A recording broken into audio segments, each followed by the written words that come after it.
काला साया।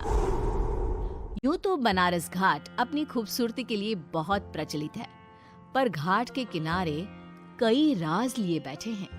ये कहानी शुरू होती है बनारस के घाट के पास बने ममता निवास से, जहां प्रिया लाल जोड़े में ममता के घर उसकी बहू बनकर आती है। आओ आओ बहू, घर को अपने पैरों से पवित्र करो।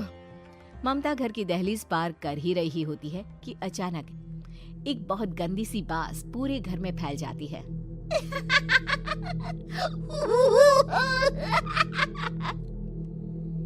ये बदबू और ये आवाजें, ये कौन हंस रहा है माँ? अब ये पड़ोसी ना हमारे थोड़े अलग से है। कहाँ हम शाकाहारी और ये मांस मच्छी खाने वाले। छोड़, तू ध्यान मत दे और गृह प्रवेश कर। और हाँ बहू, अपनी सास की एक बात हमेशा याद रखना, इन पड़ोसियों से तो कभी बात नहीं करेगी। अच्छे लोग नहीं है ये। अपनी सास की ये बात मानेगी ना बेटा? हाँ माँ, जो आपकी मर्जी, मैं उनसे बात नहीं करूंगी। अगले दिन प्रिया अपनी पहली रसोई बनाने रसोई घर में जाती है। ये छोकी बात तो नाक में जा रही है। एक काम करती हूँ, खिड़की खोल देती हूँ। प्रिया खिड़की खोलने जाती है। इतने जाले, लगता है इस खिड़की को कभी खोला ही नहीं गया। पर ऐसा क्यों? ओह, नॉन वेज की स्मेल आती होगी ना।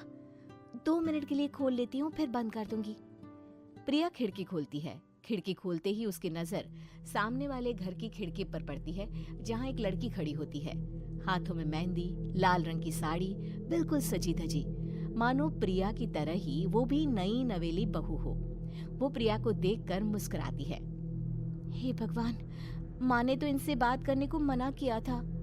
प्रिया फौरन ही खिड़की बंद कर देती है और तवे पर चढ़े रोटी की ओर देखने लगती है, पर वहाँ रोटी न होकर मछली पड़ी होती है। ये क्या? पहली ही रसोई में इतनी बड़ी गलती! हे भगवान, अब मैं क्या करूं? प्रिया बहुत डर जाती है और फौरन रसोई की सफाई करने और फिर सभी के लिए खाना बनाने लग जाती है। जब वो सबको खाना परोसती है, सब तो ठीक है, मैं बेकार में चिंता कर रही थी। हे भगवान, ऐसे ही बस अपनी कृपा बनाए रखना।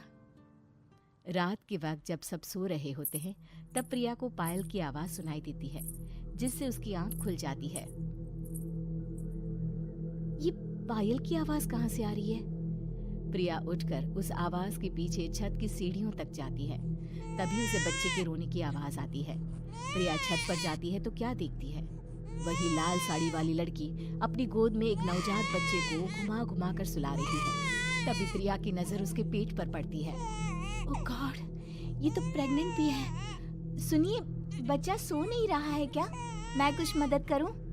नहीं नहीं, आपके घर वालों को अच्छा नहीं लगेगा, मैं संभाल लूंगी। स्नेहा की गोद से बच्चा हाथ मारकर प्रिया की गोद में आने को छटपटाने लगता है। दोनों घर अगल बगल में बने होने के कारण प्रिया उस बच्चे को गोद में ले लेती है। प्रिया के पास आते ही वो सो जाता है। बच्चे का वो स्पर्श रात भर प्रिया भूल नहीं पाती